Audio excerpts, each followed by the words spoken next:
भगवान बाबा हनुमान जी को प्रणाम, महान त्यागी बाबा जमदेव जी को प्रणाम। परमात्माएं, मानव धर्म के सभी सेवक भाइयों को मेरा हार्दिक नमस्कार। आज हम देखेंगे कि वैचारिक क्रांति क्या है। महान त्यागी बाबा जमदेव जी के निराकार रूपी मार्गदर्शन के शब्द है कि इस संसार को बदलने वाला केवल एक ही शब्द है, वह है वैचारिक क्रांति, जिसकी आज नितांत गरज है। धरती एक, भगवान एक, विचार अनेक। तैरने के लिए लिंता चाहिए और डूबने के लिए अभिमान। इस मार्ग का मुख्य उद्देश्य खुद के दुखों को स्वयं हल करना, दैवी शक्ति को पहचानना हम सबका कर्तव्य है। अज्ञान मानव ने बाबा मेरे पास कहने से वैचारिक क्रांति होगी। इस प्रकार हमारे मानव जीवन में विचारों का बहुत बड़ा महत्व होता है। महान त्यागी बाबा जमदेव जी सेवकों को मार्गदर्शन करते थे कि मैं भी एक साधारण मानव हूँ, परंतु बाबा और सेवकों में क्या फर्क है।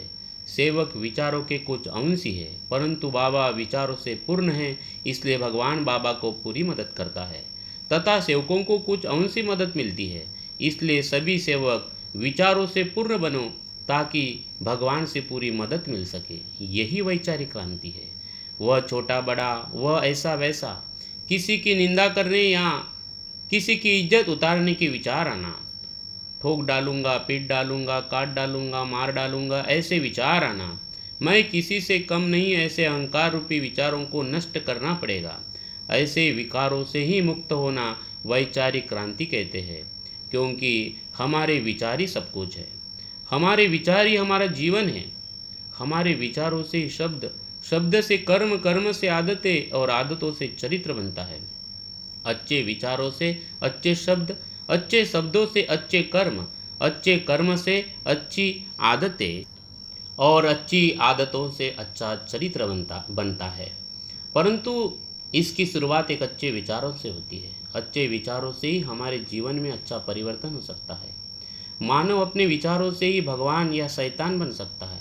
इसलिए इस मार्ग में पुराने विचारों को बदल देना, बुरे व्यसनों से मुक्त होना, एक ही भगवान को जानना और सत्य मर्यादा प्रेम को अपनाना, यही सच्ची वैचारिक क्रांति है।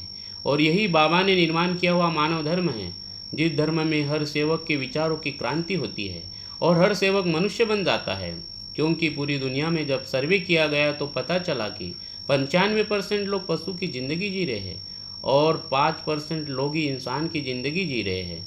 हमें उन 95% लोगों को इंसानियत का रास्ता दिखाकर इंसान बनाना है। इसलिए सही कहा गया है कि मानवता से जो पूर्ण हो वही मनुष्य कहलाता, बिना मानवता से मानव भी पशु तुल्य रह जाता। बाबा का सपना था कि हर मानव मानवता से चलकर जीवन में आनंद का अनुभव उठाए। मानव धर्म के तत्व, शब्द और नियमों को अपनाना यानी बाबा को 24 घंटे अपने हृदय में रखने के समान है। और बाबा जिसके साथ है उनके पास ही वैचारिक क्रांति होती है। इसलिए हमारा ध्यान एक लक्ष्य, एक चित्त, एक भगवान, ऐसा ही होना चाहिए। हमारा प्रत्येक विचार बीज के रूप में कार्य करता है तथा एक दिन में हमारे मन में 60,000 विचार आते हैं। यही विचार हमारे चरित्र के रूप में फल का निर्माण करते हैं। इसलिए हमें विचार चुनते हुए बहुत जागरूक रहना पड़ता है, क्योंकि विचार ही सब कुछ है। इसलिए तत्व, शब्द, नियम के रूप में जो विचार हम करते हैं, हमारे मन में तत्व से शक्ति, शब्द से भक्ति और नियमों से युक्ति निर्माण होती है, जिससे हम हमारे जीवन में सुख, शांति, सफलता और समृद्धि प्राप्त कर सकते हैं। तत्व, शब्द, नियम रूपी विचारों को बीज के रूप में देखकर निरंतर इसी के ऊपर चिंतन करना चाहिए, क्योंकि यह तत्व, शब्द, नियम हमें सतयुग के निर्माण के राह पर लेकर जा रहे हैं और निरंतर इसका चिंतन ही वैचारिक क्रांति है। इस प्रकार हमें बाबा के विचारों के कार्य करने का संकल्प करना है। जो औरों को डाले चक्कर में वह खुद भी चक्कर खाता है, जो औरों को देता शक्कर वह खुद भी शक्कर खाता है। हे सेवक, इसलिए तू जाग जा, इस दुनिया को सत्य मत समझ भैया, यह सागर की मझधार है। औरों को बेड़ा पार कर तो तेरा बेड़ा पार है।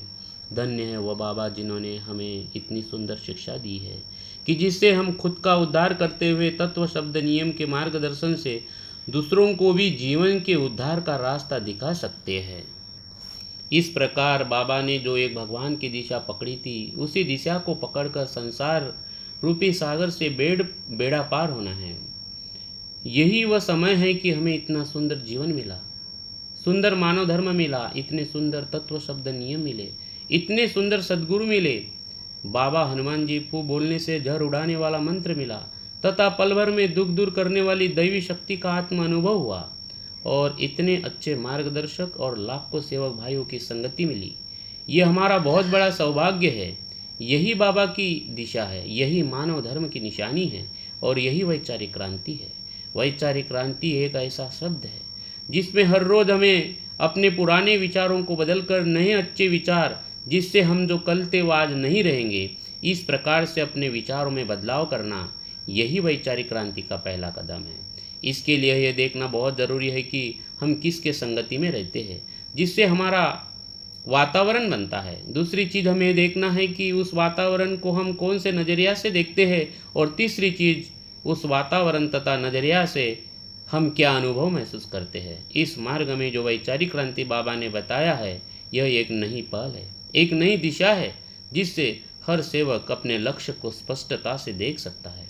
वैचारिक क्रांति ये हमारे स्व से चालू होती है और खुद के शारीरिक, मानसिक, भावनात्मक, आध्यात्मिक, आर्थिक, बौद्धिक तथा सामाजिक प्रगति के रूप में सुख, शांति, सफलता और समृद्धि के फल प्राप्त होते हैं। इसलिए तत्व शब्द नियम के माध्यम से अच्छे विचारों को चुनना, उनका चिंतन करना, उसको जीवन में अमल करना एक कसौटी की तरह होता है और इस कसौटी में वही पास हो सकता है जिसके पास आत्मविश्वास, आत्मनिर्णय और जीवन का उद्देश्य सामने है।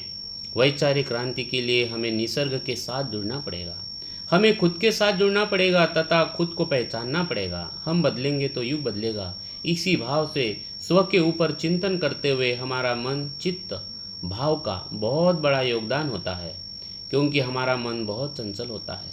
मन में जो विचार आते हैं उसके संस्कार हमारे चित्त पर पड़ते हैं और उस संस्कारों से जो भाव निर्माण होते हैं वो फल के रूप में हमें दिखाई देते हैं।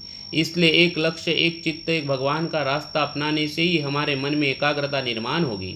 एकाग्रता सर्वेषु परम तपः। मन की एकाग्रता से ही हम सही विचारों को चुन सकते हैं, जिससे हम निर्मल मन, शुद्ध चित्त और उत्तम बुद्धि के सकारात्मक भावों को स्पष्टता से अनुभव कर सकते हैं। यही सच्ची वैचारिक क्रांति है। तो आइए आज से ही हम दृढ़ संकल्प करते हैं कि बाबा ने दिए हुए तत्व शब्द नियम के माध्यम से वैचारिक क्रांति करने के लिए त्याग, विश्वास और तत्व ज्ञान को अपनाएंगे। महान त्यागी बाबा जुमदेव जी ने इसी वैचारिक क्रांति के रूप में पूरे विश्व को एक नई दिशा दी है। जैसे कि पुराने विचार और पुरानी पूजा भारत जैसे देश में बंद करना, यह भी एक वैचारिक क्रांति की बहुत बड़ी पहल है। जब भारत देश स्वतंत्र हुआ और देश को चलाने के लिए संविधान का निर्माण हुआ, उसी समय मानव धर्म का भी बाबा ने निर्माण किया। देश चलाने के लिए संविधान और मानव को अपने जीवन चलने के लिए मानव धर्म के तत्व शब्द नियम, यह भी एक वैचारिक क्रांति की बहुत बड़ी पहल है। बाबा कहते थे कि इस धर्म की निशानी, यह इस देश की निशानी है। इसका अर्थ जो इस देश को साधना है वही मानव धर्म को प्राप्त करना है। जो देश की जरूरत है वही मानव धर्म की जरूरत है। जिस कार्य से देश की समृद्धि होगी वही मानव धर्म की समृद्धि है। जो देश को चाहिए वही मानव धर्म को चाहिए। यह भी एक वैचारिक क्रांति की ही बहुत बड़ी पहल है।